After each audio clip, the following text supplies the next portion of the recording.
قبل ما يبدأ فيلمنا ما تنسوش تشتركوا في القناة وتفعلوا الجرس عشان يوصلكم كل جديد. بيبدأ فيلمنا ببنت صغيرة بتكون قاعدة في أوضتها وبتصلي وهي خايفة جدا، واللي بتكون خايفة منه هي مامتها اللي بتحاول تفتح عليها الباب بالعافية، لدرجة انها بتفضل تخبط راسها في الباب لحد ما بتفتح الباب وما بنعرفش ايه اللي بيحصل. وده كله بتحكيه آن للدكتورة النفسية بعد ما كبرت وبقت راهبة. وبتقول آن ان كل الدكاترة قالوا ان مامتها عندها انفصام، بس هي بتقول ان مامتها كانت ممسوسة مس شيطاني. وبتحكي ان ساعات مامتها كانت حلوة ومهتمة بيها جدا، وساعات كانت بتأذيها وبتغني لها أغنية مخيفة جدا، بس كل مرة كانت مامتها بتقول إن في صوت في راسها هو اللي بيقول لها تعمل كده، وبيخلص الحوار بينهم على كده. وبنعرف إن آن راهبة في مدرسة أسسها الفاتيكان في مدينة بوسطن عشان يعلموا الكهنة طقوس طرد الأرواح الشريرة، وبتكون الطقوس دي لازم يعملها كاهن مش راهبة. وكل اللي الراهبات بيعملوه إنهم ياخدوا بالهم من المرضى اللي بيتحطوا تحت المراقبة، وده كله عشان يعرفوا اللي عندهم أمراض نفسية ولا مس شيطاني.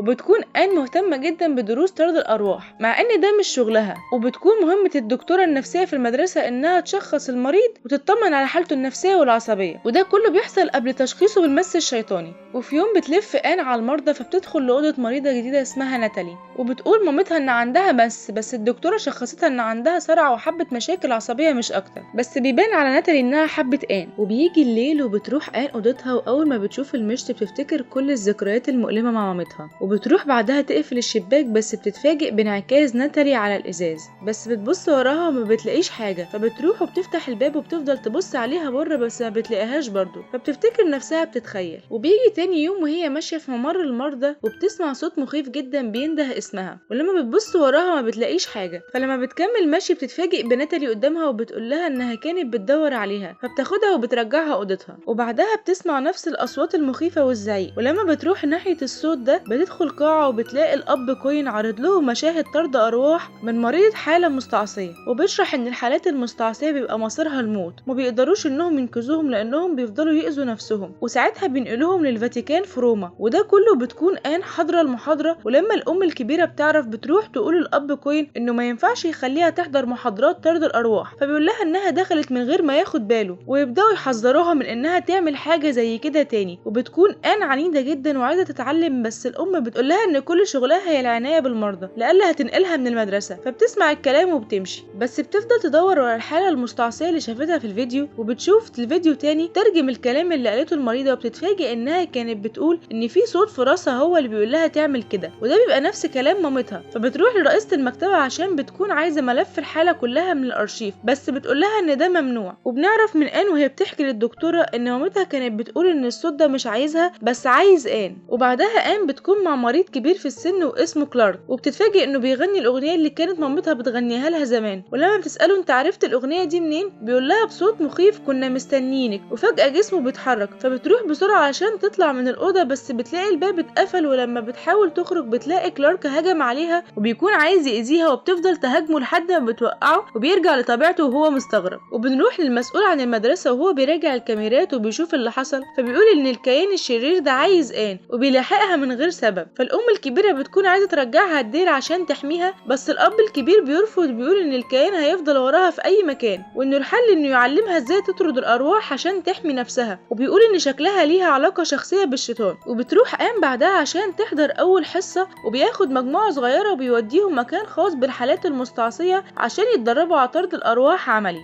وبيقول الأب ان الدكتورة شخصتها الأول ان هي عندها صرع، بس بعد كده ظهر عليها سلوك غريب جدا ما قدرتش الدكتورة تفسره، فعرفوا انها ممسوسة. وبتتفاجئ آن لما بتشوف ناتالي، وبتكون آن عايزة تتطوع وتدخل تكلمها، بس الأب ما بيرضاش، وبيدخل الكاهن دانتي وكاهن تاني معاه عشان يساعدوه. وقبل ما يدخلوا بيقول لهم يفضلوا مركزين لان الشيطان هيعرف اسرارهم والامهم من خلال تشتتهم وهيدخل لهم منها. فبيدخلوا بعدها وبيبداوا يعملوا الطقوس، بس بيتفاجئوا ان شكل ناتالي بيتغير، فبيبداوا انهم يرشوا عليها ميه مقدسه. فبتقوم بسرعه وبتطلع على الحيطه وبيبقى شكلها مخيف جدا، والنور بعدها بيقطع وهما بيكملوا صلاه. واول ما النور بيجي بتنزل وبتروح لآن من ورا الازاز، وبتقول بصوت الشيطان ان ده هيكون الجحيم. فبيدخل الاب بنفسه وبيكمل هو الطقوس، بس بتدخل ناتالي تحت السرير، ولما بيقرب بتشده وبتوقعه. فبتدخل آن وبتفضل تنده على ناتالي وبتقول لها انها عارفه انها هي موجوده وانها هتفضل جنبها وبتطمنها. فبتقع ناتالي وبيفضل شعرها يدخل في بقها وكانت هتموت، بس بيفضلوا يصلوا وبيقدروا انهم ينقذوها، وبتفوق وبترجع لطبيعتها تاني. وبتقعد الكهنه معاها بعد كده وبيشكروها لان لولاها ما كانش الشيطان ضعف وناتالي رجعت لطبيعتها تاني. وبتروح آن بعدها عشان ترجع الحاجات اللي استخدموها في الطقوس دي، بس بتلاقي جثه في الاوضه، ولما بتروح عشان تشوفها بتلاقيها مامتها. فبتتخض جدا وبتفضل تبص حواليها، ولما بتبص تاني للجثه ما بتلاقيهاش، وفجاه بتظهر وراها وبتهاجمها، بس ده كله بيكون حلم اصلا وآن في اوضتها. وتاني يوم بتروح آن عشان تطمن على ناتالي، بس بتلاحظ سلوك غريب جدا. فبتروح وبتقول للاب الكاهن انها ما طهرتش بالكامل وانها لسه ممسوسه. فبيقول لها الاب انه هيحطها تحت المراقبه، ولو لسه الحاله زي ما هي هيوديها للفاتيكان في روما. وآن ما بتكونش عايزه ده يحصل، فبتروح بالليل تدرس الحالات المستعصيه، وده كله عشان تقدر تساعد ناتالي بنفسها. وبيروح الكاهن دانتي وبيشتت رئيس المكتبه، وساعتها آن بتدخل لاوضه الارشيف وبتبدا تفتح فيديوهات مريضه كانت ممسوسه، وبتفضل انها تكتب في ملاحظاتها، وبتوصل ان الحالات دي بتكون حاسه بالذنب والخزي زي ما مامتها كانت حاسه بالذنب تجاه اللي بتعمله في بنتها، فبتنتحر. وبتعرف بعدها انهم هينقلوا ناتالي للفاتيكان، فبتروح عشان تتكلم مع الاب وبتقوله ان الضحيه دايما بتكون حاسه بالذنب وانها ما تستحقش حب ربنا ليها، ولو هم حسسوها بالعكس هيقدروا يتغلبوا على الشيطان اللي جواهم. بس الاب بيقولها ما تتدخلش. وبعدها الكاهن دانتي بيطلب مساعدتها وبيحكي لها ان اخته تم الاعتداء عليها وحملت، بس الجنين نزل ومن ساعتها واخته ممسوسه. وبيقول لها انه عارف ان عندها موهبه وانه مصدقها، فبتوافق انها تساعده. وبيروحوا بعدها لاخته وبيبداوا يعملوا الطقوس، بس بتلاقيها بتعمل حاجات غريبه جدا وبطنها بتتنفخ. فبتحاول آن تساعدها قبل ما تموت، وبتفضل تكلمها وتقول لها ما تحسش بالذنب تجاه الطفل اللي فقدته وان ربنا هيغفر لها. وبعد عذاب بتقدر اخته ترجع لطبيعتها وبيخرج منها الشيطان. وبتحكي آن بعدها قصتها لدانتي، وان بعد ما مامتها انتحرت خدوها دار رعايه، بس لقيوها في مره سكرانه وحامل فطردوها، وطردتها كمان العيله اللي اتبنتها، بس اللي اهتم بيها راهبات الكنيسه. وبعدها جابت بنت بس ما كانتش قادره تشيل مسؤوليتها، فتخلت عنها العيله تتبناها وادتها سلسله صليب، ومن ساعتها وهي ما شافتهاش وندمانه على اللي عملته. وبعدها وهبت نفسها للكنيسه وبقت راهبه. ولما بترجع آن بتقعد تسرح شعرها وهي بتفتكر مامتها، وبتلاحظ ان في حاجه في عينيها، ولما بتيجي تشوف في ايه بتتفاجئ بشعريه طالعه من عينيها وبتتقطع. وبعدها الام الكبيره بتروح تندهلها وبتتفاجئ انهم بيحققوا معاها، وده كله بسبب ان اخت دانتي انتحرت، وده بسبب العلاج الغير قانوني اللي عملته، وانها مش مؤهله لطرد الارواح دلوقتي. واللي حصل ان الشيطان ضحك عليهم وحاسسهم ان المريضه كويسه، بس بعدها اتملك منها، فبيقرروا انهم يرجعوها تاني للدير. فبترجع الدير وبتروح الدكتوره تزورها وبتطمنها ان ناتالي راجعه لاهلها اللي متبنيينها وانها خف، فبتفرح جدا. بس بيروح بعدها دانتي يزورها وبيبلغها بخبر وحش جدا ان ناتالي حصل لها انهيار مفاجئ وقتلت الكاهن والممرضين، وفي الاخر ادت لدانتي سلسله صليب عشان يديها الآن، وبيطلب منها مساعدتها لناتالي، وبيقول لها انهم حجزوها في سرداب خاص والكل خايف يقرب منها. وبتكون السلسله دي هي نفس السلسله اللي ادتها لبنتها وهي صغيره، فبتتاكد ان ناتالي بنتها وان الشيطان بيستخدمها عشان يوصل لآن، فبتقرر انها تنقذها. وبتروح هي ودانتي وبيستخبوا وبينزلوا لناتالي، فبيلاقوا مجموعه كهنه بيحاولوا يوصلوا ويهدوها، بس اول ما بتشوف آن ودانتي بتطفي الانوار وبتقتل كل الكهنه ما عدا دانتي. وبعدها بتقول لآن ليه سبتيني، وانها كانت وحيده من غيرها وبيبقى شكلها غريب جدا. فبتقول لها آن انها مش ناتالي، فبتروح عشان تحضنها، بس في الوقت ده الشيطان اللي جوه ناتالي بيدخل جوه آن، وبتتحول آن لشكل غريب جدا. فبيمسك دانتي ناتالي وبيحاول يهرب بيها، بس آن بتوصل لهم وبتضرب دانتي وبتاخد ناتالي، وده كله عشان تغرقها في الميه المقدسه. بس ساعتها بتفتكر تضحيه مامتها وانها انتحرت عشان تنقذها، وانها حاربت الشيطان عشانها، فبتحاول هي كمان تحارب الشيطان اللي جواها وبترمي فعلا نفسها في الميه المقدسه. وهي بتغرق بتفتكر كلام الاب وهو بيقول لها ان القوه في الروح مش في الجسد، وساعتها الشيطان بيتحرق وبيقدر دانتي انه ينقذها. وبعدها بتروح ناتالي عشان تطمن عليها، بس ما بترضاش آن تقول لها ان هي امها، وبتسيبها مع العيله اللي متبنياها عشان تبقى في امان اكتر. وبعدها بيشكروا آن عشان جهودها في محاربه الشيطان، وادولها منحه دراسيه في طرد الارواح في الفاتيكان، وبيودعوها. وهي في طريقها للمطار بتلاحظ حركه غريبه جدا في المرور، وبتلاحظ ست من بعيد بتبصلها بصه غريبه، وكمان سواق التاكسي بتلاحظ انه سيطر عليه كيان شرير، وبيبتدوا في مهاجمتها وبتبتدي هي كمان في محاربتهم. وهنا بيخلص فيلمنا. يا ريت لو عجبك الفيديو ما تنساش تشترك في القناه وتفعل الجرس عشان يوصلك كل جديد.